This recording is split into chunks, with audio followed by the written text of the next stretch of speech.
Cuentos Comunicantes, una producción del Centro de Investigaciones Interdisciplinarias en Ciencias y Humanidades, escrita y narrada por Aquiles Negrete Yankelevich.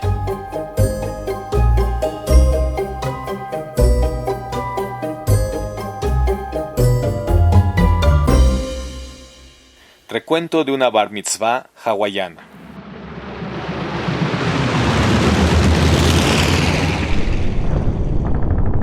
Imagino que todo comenzó cuando mi abuelo Isaac, a sus 15 años de edad, corría despavorido escapando del ejército polaco que lo había reclutado contra su voluntad en Białystok para pelear contra el ejército soviético que dominaba la zona. Una vez alistados, un amigo suyo y él lograron introducirse en una carroza jalada por mulas que sacaba la basura del destacamento donde los tenían concentrados en Polonia. Ya en la ruta hacia los tiraderos de basura, mi abuelo y su amigo brincaron de la carroza en movimiento al acotamiento de la carretera. Ambos consiguieron llegar hasta la frontera de Polonia con Alemania, donde resolvieron intentar cruzar corriendo. Durante este traslado se originó un tiroteo para detener a los que atravesaban ilegalmente. No sabemos si los que disparaban eran polacos, rusos, alemanes o todos ellos juntos, pero en medio de la metralla de los soldados, los jóvenes se separaron para mejorar sus posibilidades de escape. Mi abuelo nunca volvió a ver a su amigo. El que narra es la evidencia de que Isaac Yankelevich Chytransky sobrevivió a aquella persecución.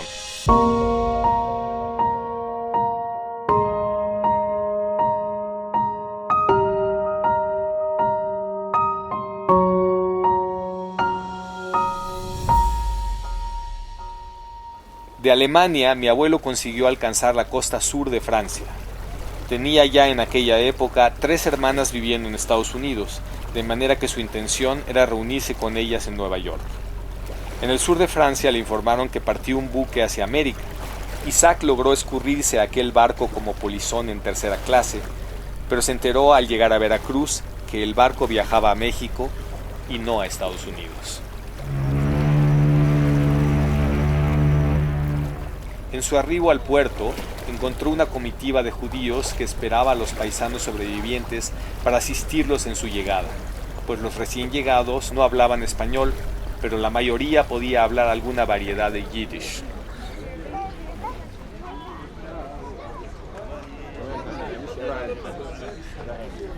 La presencia de nuevos sobrevivientes traía consigo noticias de lo que ocurría en el viejo continente. En aquel entonces, aparte del moroso e ineficiente correo postal, esta era una de las limitadas formas de comunicación para que los inmigrantes en México se enteraran de cuál era la situación de su familia, amigos o el pueblo en la distancia.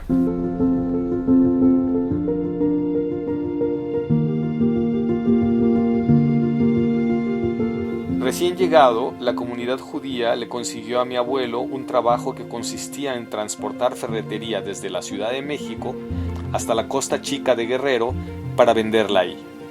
El traslado tomaba varios días, de los cuales un par eran en lancha. Durante estos, mi abuelo sufrió un proceso de tropicalización. Se hizo compadre de varios guerrerenses, fue rebautizado en la Costa Chica como Isidro, enfermó de paludismo y aprendió el español mal hablado, florido de albures, que lo acompañó hasta su muerte.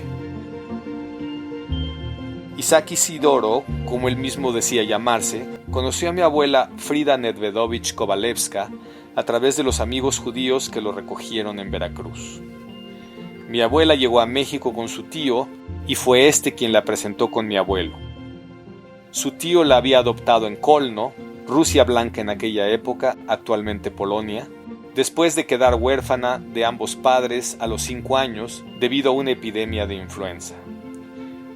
Mi abuela relataba que al desembarcar en el puerto de Veracruz, su impresión del nuevo mundo fue tal que se quería subir al barco para regresar a Europa. Era como haber llegado a otro planeta, decía. Frida Nedvedovich llegó a este país a los 14 años y dedicó sus primeros meses a trabajar de sol a sol, vendiendo medias en un puesto de los portales del Zócalo para ahorrar todo el dinero posible y traer a la familia que tenía los días contados en Polonia a medida que la Segunda Guerra Mundial se aproximaba.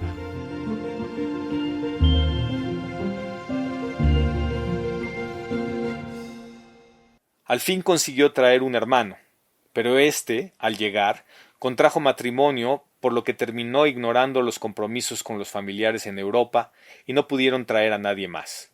El resto de la familia murió en la guerra.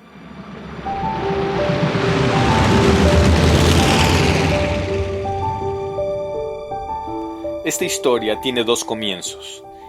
Inicia también cuando mi abuelo José Negrete Villa, más o menos por las mismas fechas, se hacía la mar con su hermano Agustín, dejando atrás el pequeño y pobre caserío de Orcasitas en Vizcaya, en el norte de España, para hacer las Américas. En el Valle de Carranza, de donde vienen originalmente todos los Negrete, se fabricaban muebles. Este era el oficio que conocían mis ancestros, de manera que al llegar a México abrieron la mueblería Alvarado. La empresa fue lucrativa durante algún tiempo, pero la aparición del crédito como forma de pago, a la cual la mueblería Alvarado nunca se adaptó, y un conflicto familiar causaron que desapareciera. Mi abuelo José contrajo nupcias con Guadalupe Martínez Figueiras, mi abuela. La abuelita Lupita provenía de una familia mitad cubana, originaria de Regla, y mitad veracruzana, y esta última, a la vez, mitad portuguesa. El nombre de mi abuela, Guadalupe, le fue dado por su madre en virtud de que, en una de las travesías en barco a Cuba, cuando mi bisabuela estaba preñada de mi abuela, la tomó por sorpresa una gran tempestad que casi hace naufragar el barco. Mi bisabuela prometió en aquel momento que si lograban sobrevivir a aquel vendaval, daría Guadalupe como nombre a su hija en gratitud a la Virgen a la cual se había encomendado.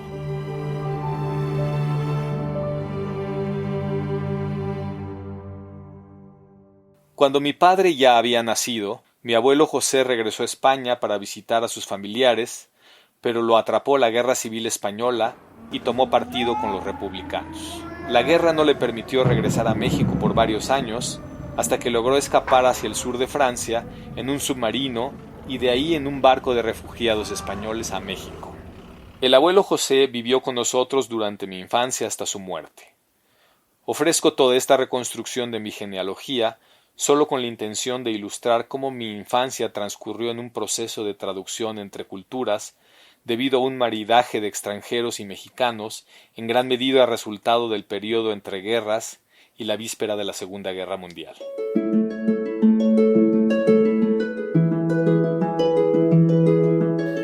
A los 3 meses de edad ingresé a la guardería de la UNAM, que se encuentra frente a la piscina en el corazón de Ciudad Universitaria. El abuelo José cuidaba de mi hermano Santiago y de mí por las tardes mientras mis padres trabajaban en el Instituto de Biomédicas en la misma universidad.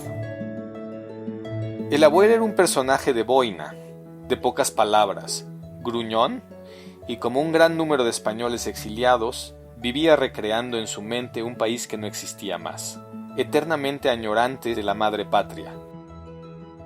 El abuelo nos enseñó a jugar la brisca, el dominó, y a pelearnos a aguacatazos cuando reñíamos con él.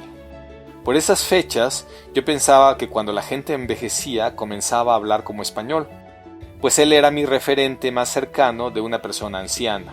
Había que perdonarle el ceceo, el español cerrado y malhumorado, pues esos eran síntomas que acompañaban la vejez. De igual manera, crecí con una madre que se comunicaba con la abuela, que llamábamos Bobe, en un idioma ininteligible, a gritos, y siempre aparentaban estar enojadas. Al ser un idioma germano, y mi abuela estar prácticamente sorda, para mis oídos todo tenía un tono de orden, disputa y enojo. Sehr gut. Muy bien. Was machst du? ¿Qué haces? Was willst du? ¿Qué quieres? Ich kann nicht. No puedo. Für was? ¿Por qué? Nein, in ganzen. No, en total. Von Münsterreus, sacado de la basura. 25, 25.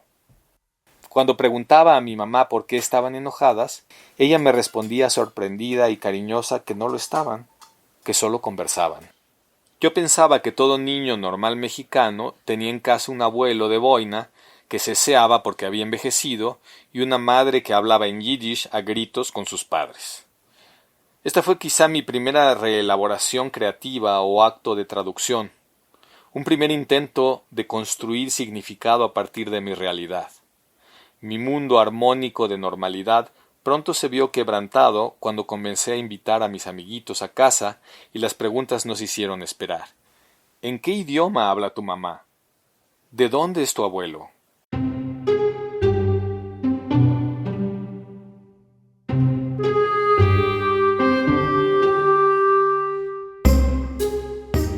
A mis 4 años de edad, nuestros padres tomaron su primer año sabático y fuimos a dar al Instituto de Neurología en San Juan, Puerto Rico. Cuando digo que fuimos a dar al instituto, no es metafórico, vivíamos dentro de él. El instituto, dirigido por el legendario español Dr. José del Castillo, coautor del modelo cuántico de transmisión sináptica que dio el premio Nobel al británico Bernard Katz, estaba situado dentro de las murallas del viejo fuerte colonial español, El Morro. El límite hacia la mar era la vieja muralla de la ciudad y en una de las esquinas del predio comprendido por el centro de investigación se encontraba una almena original. La muralla estaba colocada en el borde de un alto acantilado y en la parte baja, junto al mar, se encontraba el barrio bravo de La Perla. Mi hermano y yo desde la almena sosteníamos batallas reales a pedradas contra un enemigo desconocido. Supongo que se trataba de niños en las casas del arrabal que devolvían el fuego iniciado. Curiosamente, mi hermano y yo, a los 5 y 4 años de edad respectivamente, sin compañía de un adulto, salíamos todos los días del instituto caminando para llegar a nuestra guardería que se encontraba justo en La Perla, muy posiblemente para convivir con los niños apedreados. El instituto contaba con gran número de especímenes marinos vivos colocados en un vasto grupo de acuarios. Lo maravilloso de aquel museo viviente es que no había restricción de tocar lo que nosotros quisiéramos, salvo el tiburón y la anguila morena. Era lo que ahora se conoce como un museo hands-on.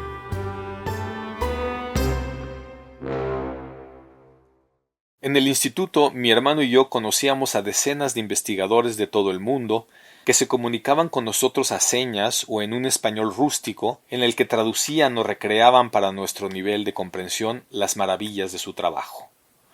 Presenciamos cómo le cortaban los 8 tentáculos a un pulpo, proceso impresionante y penoso, para utilizarlos en la investigación de la transmisión sináptica debido a los axones gigantes con los que cuentan los cefalópodos. El doctor del Castillo tenía también 2 monos araña de mascotas que había traído desde la península de Yucatán, el Pancho y la Nena, a los cuales no debíamos acercarnos porque mordían. Solo recuerdo que el respetable director, José del Castillo, era un hombre cuyo cuerpo estaba forrado por completo de vello oscuro, que pasaba horas arreglando su Land Rover y que hablaba con los monos y con nosotros indistintamente en un español aún más impenetrable y cerrado que el de mi abuelo. Lo anterior, a pesar de ser un hombre reputado como de buen ver, lo hacía entrar ante mis ojos en la categoría de hombre viejo.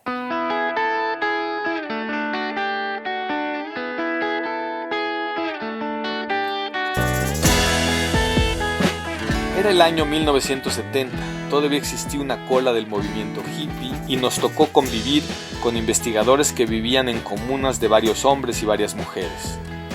Nuestra estancia en Puerto Rico dio inicio a mi relación con la ciencia y la academia. Si bien yo era un niño, mi vida estaba por completo inmersa en el modelo de vida del investigador científico, o más precisamente en el paradigma de la vida del hijo del investigador científico.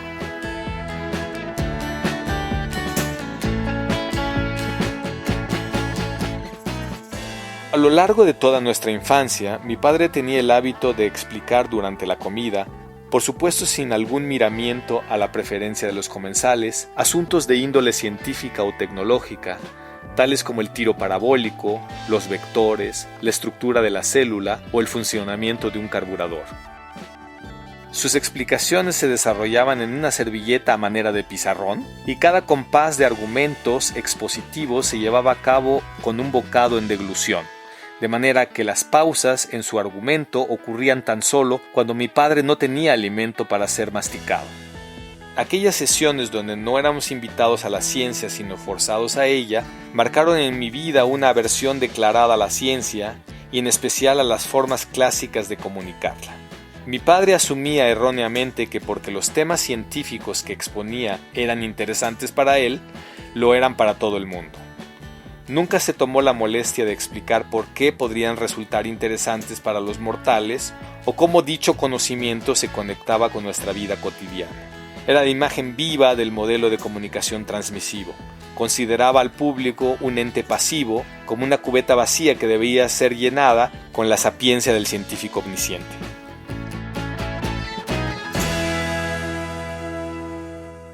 Para él, la marca que distinguía al individuo educado era su conocimiento en ciencia. No importaba si la letra tenía que entrar con sangre o si el público recibía la información de la boca llena de comida del prestigiado investigador. Una de mis primeras experiencias en comunicación de la ciencia ocurrió cuando vivíamos en La Paz, Baja California, donde mis padres tomaron su segundo año sabático.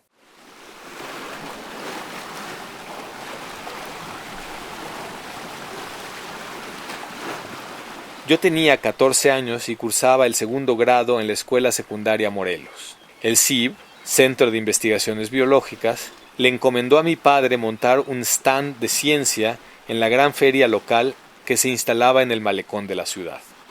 A mi padre, ser un analfabeta emocional no le impedía tener grandes ideas en el terreno académico. En realidad se trataba de un hombre visionario y altamente creativo. Se dio a la tarea de buscar información sobre los inventores locales e involucró a toda la familia en tal aventura. Montamos una carpa con fotografías de personajes históricos de la ciencia en la región, de cultivos decimonónicos de almeja madreperla, de aparejos relacionados con la ciencia y la tecnología presentes en Baja California, entre otros.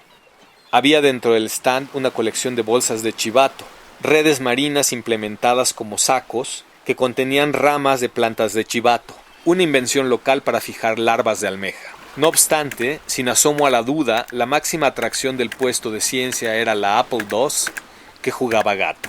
Esto fue montada a un costado de la pequeña carpa, sobre un safari descapotable de la época, propiedad del CIB, auto en el cual aprendí a manejar. Sobre una plataforma en el asiento trasero del auto colocamos aquella máquina que en el año 1980 y en La Paz resultaba como el gran aparato cibernético del futuro. Mi hermano, 1 año y medio mayor que yo, había programado un juego de gato. Este aparecía en el monitor verde de forma gráfica mostrando el tablero, las fichas en cruz y las circulares. El programa contaba con cierta inteligencia artificial, pues era posible jugar una partida contra la máquina. Uno de los grandes problemas que enfrentó el stand científico es que el voltaje de la luz estaba muy disminuido por la gran cantidad de taquerías y expendios de fritangas adyacentes a nuestro puesto, que se habían colgado del alumbrado público para obtener luz eléctrica. La pantalla de la Apple II desplegaba la imagen reducida a la mitad.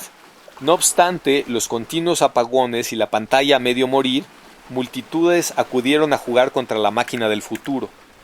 La voz se había corrido en la feria y miriadas de curiosos acudían al espectáculo científico como quien visitaba antaño a la mujer de 2 cabezas, al hombre lobo o a los siameses. En esos días aprendí, también de mi padre, que la ciencia podía ser no solo un fastidio durante la comida, sino una aventura o algo divertido, que era posible convidar al público por medios alternos a la canónica exposición del erudito investigador científico sin recursos, más allá de su monótona voz y sus bromas rancias. También en aquel año sabático mi madre me ofreció mi primer trabajo calificado. Yo quería ganar algún dinero y ella necesitaba que le ayudara a hacer una serie de gráficas sobre hojas milimétricas.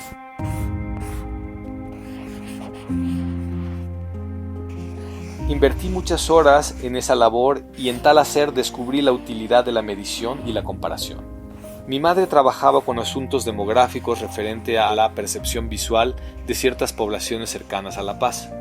Su investigación incluía el chiste gráfico, metáforas visuales, historieta ilustrada, ambigüedades, tangramas y otras formas de representación gráfica. Para mí resultó iluminador el que un chiste o caricatura pudieran ser medidos como lo hacía mi madre. Medir algo divertido o atractivo en su capacidad de comunicar información o significado. Esto abrió mis ojos a un nuevo mundo que a la postre tendría un papel definitorio en la elección de mi línea de investigación en la comunicación de la ciencia a través de medios culturales.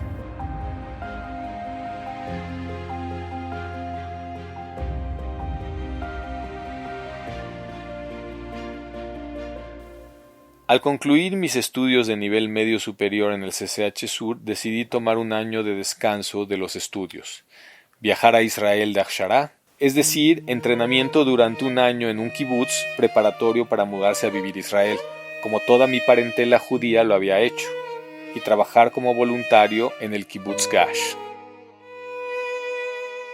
En Gash trabajaba hasta desfallecer como cualquier kibutznukim.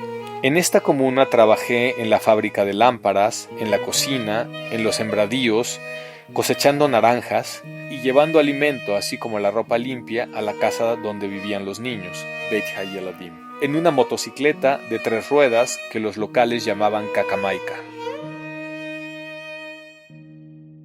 En aquel entonces me sorprendió el grado de tecnificación que involucraba cada una de las actividades en las que tomé parte. No hablo del sofisticado riego por hidroponía o de los gallineros por completo computarizados. Hablo, por ejemplo, de la cocina que daba servicio a todo el kibutz, pues contaba con un gran número de aparejos de alta tecnología para la época. Hornos, batidoras gigantes, ollas controladas por computadora, robots lavaplatos, vehículos industriales para limpiar los pisos, etc. Un buen número de los kibutznik eran granjeros muy instruidos, altamente alfabetizados en ciencia y tecnología.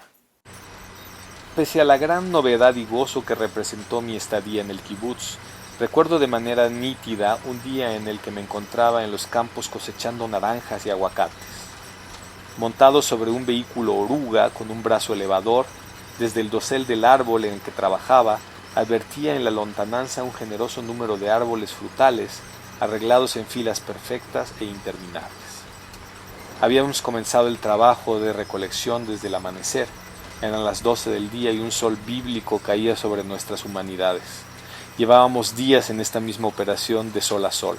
Fue entonces cuando tuve una epifanía y me di cuenta de que no sería capaz de realizar este trabajo toda mi vida. Tenía yo 19 años, estaba en plena forma física y aún así estaba exhausto por el esfuerzo. Pensé que debía hacer algo más de mi vida y resolví volver a México para cursar una carrera universitaria. Decidí estudiar biología. Para mi gran sorpresa, la carrera de biología no era solo para quien gustaba de la naturaleza. Había una segunda especie dominante con la que por mala fortuna hubo que coexistir durante mis estudios. Aquella que ve la naturaleza como un medio para la adquisición de conocimiento y no como un fin en sí misma. La formación en biología tuvo muchos sinsabores y desencantos, pero me ofreció una cosmovisión y un rigor muy útiles para emprender otros caminos. De manera paralela a mis estudios de licenciatura, acudí a talleres de creación literaria donde descubrí mi inclinación por la narrativa. Años más tarde cursé también estudios en la SOGEM, Sociedad General de Escritores de México, que fueron fundamentales para el desarrollo de mi tesis doctoral Science Communication via Narratives en la Universidad de Bath, en Gran Bretaña. Al terminar mis estudios de biología tomé algún tiempo para viajar. Mis padres tenían un amigo que vivía en Australia, un colega informático que conocieron en el IMAS, Instituto de Investigaciones en Matemáticas Aplicadas y en Sistemas, durante una corta estadía en esa institución. A mis 20 y tantos años, aquello era una provocación irresistible para viajar. Así que contacté al amigo de mis padres y compré el boleto más barato que conseguí, uno tal que paraba en todo el planeta antes de llegar a Melbourne, mi destino final.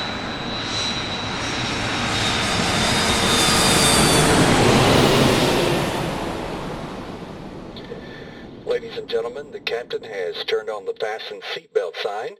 If you haven't already done so, please stow your carry-on luggage. El vuelo comenzaba en la Ciudad de México y paraba en Houston, Los Ángeles, Honolulu, Auckland, Nueva Zelanda, antes de arribar a Australia. Al llegar a la primera parada en los Estados Unidos, subió al avión un grupo de Hasidim, judíos ortodoxos, que por azares del destino tenían asignados los lugares contiguos a mi asiento central en una fila de 3, así que terminé rodeado completamente por ellos. 3 en la fila de enfrente, 2 a mis costados y 3 en fondo hasta 4 o 5 filas atrás. Cuando estábamos listos para el despegue, se suscitó una discusión entre los hasídicos y la sobrecargo, pues los primeros no permitían que los bultos que ponían mal acomodados bajo sus asientos fueran trasladados a la cajuela del avión. Comprendí a lo largo de la argumentación que se trataba de los sidurim, libros de rezo, y que estos no podían ir a dar a la cajuela, supongo que por ser muy valiosos y necesarios para el rezo durante el vuelo, pero los religiosos, por alguna razón que no entendí, no eran explícitos al respecto. Decidí entonces interceder y explicar a la sobrecargo que los libros de rezo no podían viajar en la cajuela, que los movieran a otro sitio pero dentro de la cabina.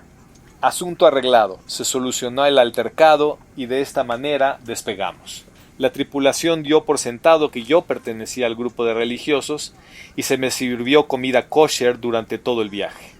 Uno de los hasídicos a mi costado me preguntó en inglés y parafraseo: ¿Tú cómo sabes que se trataba de los sidurim? ¿Eres judío? A lo que respondí: No, bueno, yo no, pero mi madre es judía. Él volvió a la carga ahora con mayor energía. Entonces tú eres judío. Bueno, técnicamente sí lo soy, pero... En ese momento, desinteresado de mi posible argumentación, me interrumpió para decir: ¿Ya hiciste tu bar mitzvah? Para ese momento sus compañeros asomados entre los asientos seguían con interés la conversación. No, no la he hecho. ¿Y quieres hacerla? La excitación corría por el grupo ante la posibilidad de hacer una bar mitzvah. Se escuchaban comentarios eufóricos entre los religiosos que me rodeaban. ¿Aquí en el avión?, comenté sorprendido. Claro, ¿por qué no?, respondió mi interlocutor barbado y con peyes, caireles. Será la primera bar mitzvah que hagamos en un avión. Para este momento no solo los hasídicos estaban involucrados en la conversación, las filas aledañas a las nuestras, con pasajeros gentiles, estaban expectantes de aquel desenlace. Reflexioné algunos instantes y estimé que esta era una de esas oportunidades que se presentan una sola vez en la vida. Está bien, respondí. Estas fueron las palabras que desataron alaridos y vítores en los hasidim, audibles posiblemente hasta para la torre de control. Fueron sacados todos los aparejos relacionados con la ceremonia: tefilim, kipot, biblias, taliot. Mi rabino preguntó si podía leer hebreo, a lo que respondí que alguna vez pude porque viví en Israel, pero que lo había olvidado. Preguntó entonces si podía repetir las palabras en hebreo, a lo que pude asentir. Comenzaron los rezos.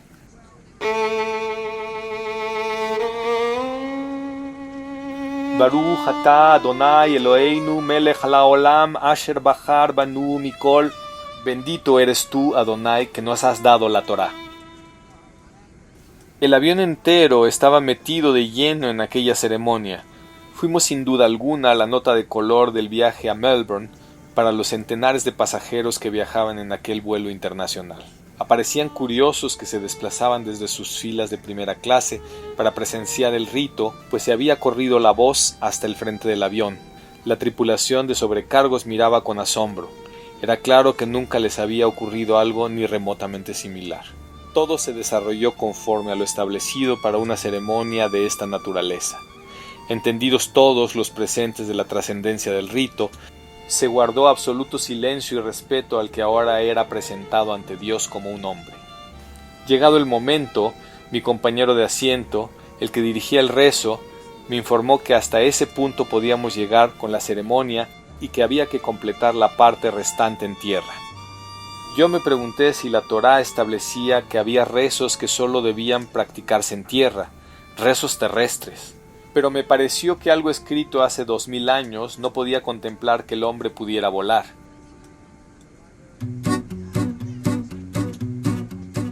El resto del viaje fui felicitado por todos los pasajeros y resulté el centro de atención de miradas curiosas que me hacían sentir como estrella de rock.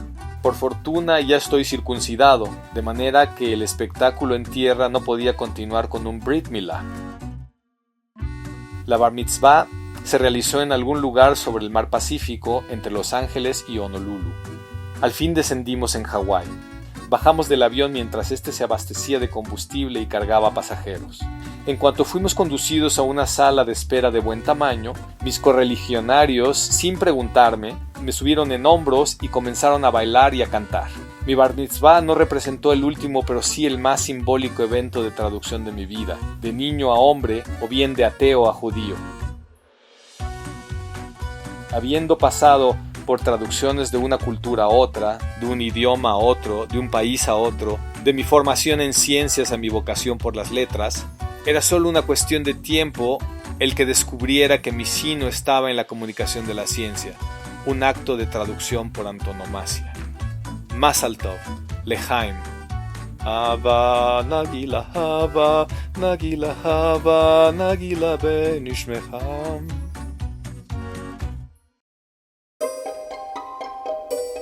Cuentos Comunicantes es una producción del Centro de Investigaciones Interdisciplinarias en Ciencias y Humanidades, escrita y narrada por Aquiles Negrete Yankelevich.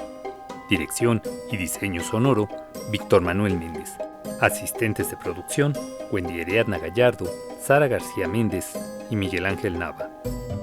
Este podcast forma parte del proyecto Narrativa SciComm para la producción audiovisual, que contó con el apoyo de la Dirección General de Asuntos del Personal Académico de la UNAM, a través del Programa de Apoyo a Proyectos de Investigación e Innovación Tecnológica.